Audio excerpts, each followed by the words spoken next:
fallout from that indictment, one of the issues President Biden faces as he prepares for the UN General Assembly amid rising tensions with Russia and China. And this comes as former President Donald Trump is facing new scrutiny for comments he made during an exclusive interview on Meet the Press. NBC's Gabe Gutierrez has more.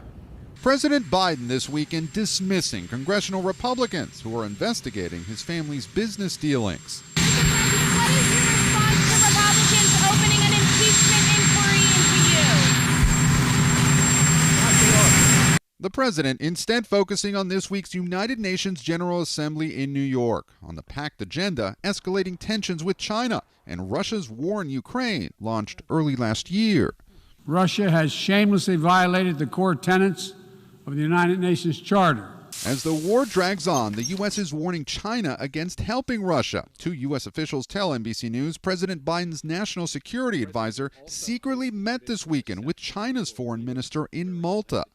The talks could lay the groundwork for a much-anticipated meeting between President Biden and Chinese President Xi Jinping this fall, as growing tensions between the two nations are likely to be a flashpoint in the U.S. presidential race. Would you send the U.S. military into Taiwan if President Xi were to invade? President Biden says he would. I won't say.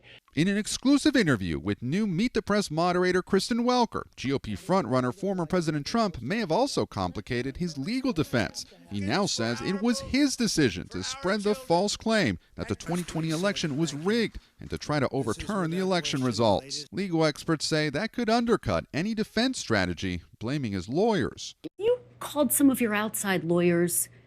You said they had crazy theories. Why were you listening to them? Were you listening to them because they were telling you what you wanted to hear? You know who I listened to myself? I saw what happened. I watched that election, and I thought the election was over at 10 o'clock in the evening. You were listening to your instincts. My instincts are a big part of it. That's been the thing that's gotten me to where I am, my instincts. But I also listened to people. Were you calling the shots, though, Mr. President, ultimately? As to whether or not I believed it was rigged, oh, sure. It was my decision. That was Gabe Gutierrez reporting once again. When asked if he would pardon himself should he be elected again, the former president did not rule it out, but says it's very unlikely.